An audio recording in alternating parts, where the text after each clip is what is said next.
কেন আসছে ওরা দূরায় আইরা ভেঙে দিলেন? এটা সরকারি প্রপার্টি। সরকারি এখানে ইনস্ট্যান্ট অ্যাকশন হবে, এখানে ইনস্ট্যান্ট অ্যাকশন আপনারা হবে। নিয়েছেন সরকারি লোকেরা, সরকারি লোকেরা সরকারি পরিবার আছে, আপনি ইনস্ট্যান্ট অ্যাকশন দিচ্ছি।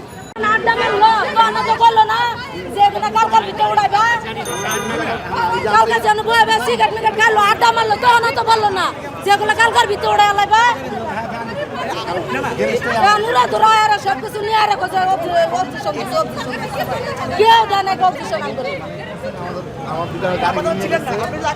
আমি জানলে তো অবশ্যই সবাই ফেলতাম, আমি জানলে অবশ্যই সবাই এই মামা আমরা এসে বলছিলে, আমার দুইটা গাড়ি গেছে, আমরা এসে গাড়ি বলছিলে, বানায় আমরা এসে বলছিলে, আমরা বলছি। এনে যে কালকে এসে কুত্তুটি পোলাপানে সিগারেট খেলো, আমার কথা শুনেন। হ্যাঁ বলেন।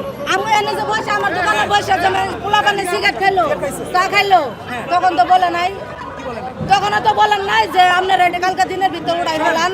এখন কেন আসছে ওরা দূরায় আইরা ভেঙে দিলেন? এটা সরকারি প্রপার্টি। সরকারি এখানে ইনস্ট্যান্ট অ্যাকশন হবে, এখানে ইনস্ট্যান্ট অ্যাকশন আপনারা হবে। নিয়েছেন সরকারি লোকেরা, সরকারি লোকেরা সরকারি পরিবার আছে, আপনি ইনস্ট্যান্ট অ্যাকশন দিচ্ছি। সরকারি লোকেরা এটা সব পেলাম না। আসলে এটা আমাদের দীর্ঘ 3 মাস থেকে এই অভিযান চলমান, কিন্তু ইদানিং আমরা মানে এক্সামের কারণে আমরা ছেড়ে দিয়েছিলাম, বাট তারা এখানে আবার সেই সাম্রাজ্য বানিয়ে ফেলেছে।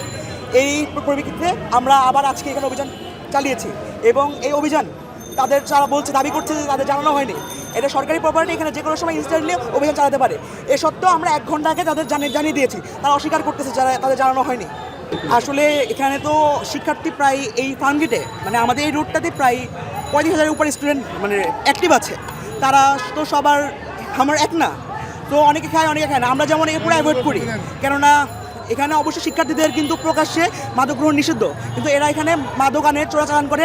রাত্রিতে যারা ভবঘুরেরা যারা ঘুমায় তারা হচ্ছে দেখা যাচ্ছে, আমাদের সামনে ভিডিও আছে, তারা হচ্ছে প্রকাশ্যে মাদক বিক্রি করে, গাঁজা বিক্রি করে, স্টিক বিক্রি করে, স্টুডেন্টের কাছে বিক্রি করে। স্টুডেন্টরা যদি তারা বিক্রি করে, স্টুডেন্ট তার কিছু করতে পারে না, স্টুডেন্ট তো অবশ্যই গ্রহণ করে না। রেল লাইনে থাকা এখানে যারা ভবঘুরে তাদেরই লোক, তারা হচ্ছে রাত আমাদের 8টা পরে যদি আপনারা দেখেন, এখানে যখন লাইট ছিল না, কিন্তু যখন 8টা পরে যদি আসেন তারা দেখতে পারবেন যে এখনও তারা বিক্রি করছে।